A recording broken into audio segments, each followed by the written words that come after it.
இயேசு கிறிஸ்துவின் நாமத்தில் அன்பின் வாழ்த்துக்கள்.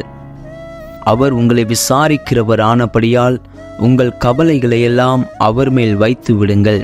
விசுவாசத்திற்கு நல்ல ஒரு எடுத்துக்காட்டாக விளங்கியவர் ஜார்ஜ் முல்லர் என்னும் அருமையான தேவ ஊழியர்.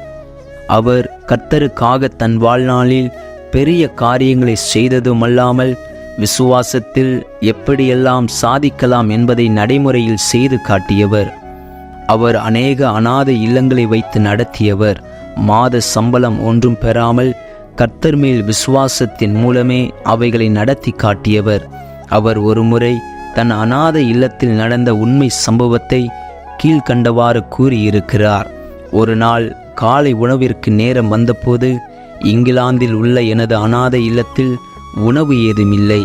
ஏதாவது வாங்க வேண்டுமென்றாலும் கையில் பணமும் இல்லை. என்னை காண என் நண்பனின் மகள் வந்திருந்தால் அவளை சாப்பிடும் அறைக்கு கூட்டிச் சென்று எங்கள் தகப்பன் செய்யப்போகும் காரியத்தை பார் என்று கூறி அவளை அந்த இடத்தில் அமரச் செய்தேன். அங்கு எல்லா தட்டுகளும் எல்லா டம்ளர்களும் காலியாக இருந்தன. எல்லாரையும் அமரச் செய்து எங்கள் தலைகளை தாழ்த்தி, எங்கள் நல்ல தகப்பனே, நீர் எங்களுக்கு கொடுக்க இருக்கும் உணவிற்காக நன்றி என்று சொல்லி ஜெபித்தோம். ஆமேன் என்று சொல்லி முடிப்பதற்குள் கதவு தட்டப்படும் சத்தம் கேட்டது. அங்கு ரொட்டிகளை செய்பவர் நின்றிருந்தார். அவர், எனக்கு இரவெல்லாம் தூக்கமில்லை, உங்களுக்கு சாப்பிட காலையில் ஒன்றுமில்லை என்று எனக்கு தோன்றியது. ஆகவே காலை 2 மணிக்கு எழுந்து உங்களுக்கென்று புதியதாக இந்த ரொட்டிகளை செய்தேன் என்று தேவையான ரொட்டிகளை எங்களிடம் கொடுத்தார். அது முடிந்தவுடனே மற்றொரு கதவு தட்டப்படும் சத்தமும் கேட்டது. திறந்து பார்த்தால் பால் கொடுப்பவர். அவருடைய வண்டி இந்த அநாதை இல்லத்தின் முன்பாக உடைந்து போய்விட்டது. அதை சரி செய்ய வேண்டுமென்றால் அதிலிருந்து எல்லா பாலையும் வெளியேற்ற வேண்டும். ஆகவே இந்த பாலை வாங்கிக் கொள்கிறீர்களா என்று கேட்டார்.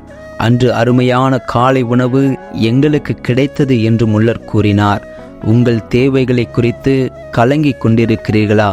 அவர் உங்களை விசாரிக்கிறவர் ஆனபடியால் உங்கள் கவலைகளையெல்லாம் அவர் மேல் வைத்து விடுங்கள் என்று வேத வசனம் கூறுகிறது. அன்று கேரித் ஆற்றங்கரையில் எலியா தீர்க்கதரிசிக்கு காகங்களை கொண்டு காலையும் மாலையும் போஷித்து வழி நடத்தி வந்த தேவன் இன்றும் உங்கள் தேவைகளை சந்திக்க மாறாதவராயிருக்கிறார்.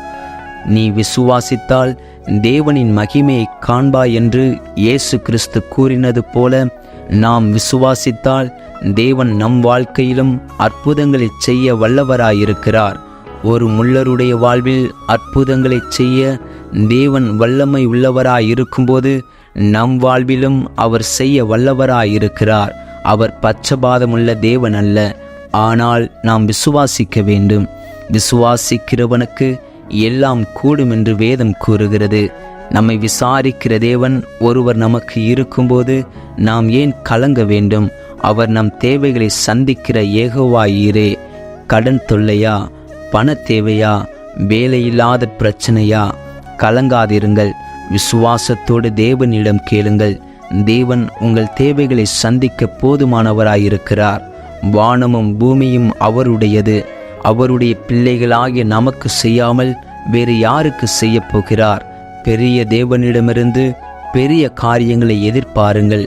பெரிய காரியங்களை செய்ய நம் தேவன் சர்வ வல்லமையுள்ள தேவனாயிருக்கிறார்.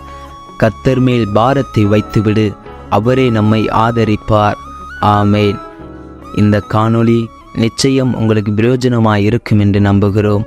இந்த காணொளியை கேட்ட உங்களையும் உங்கள் குடும்பத்தையும் கர்த்தர் ஆசீர்வதிப்பாராக. ஆமேன்.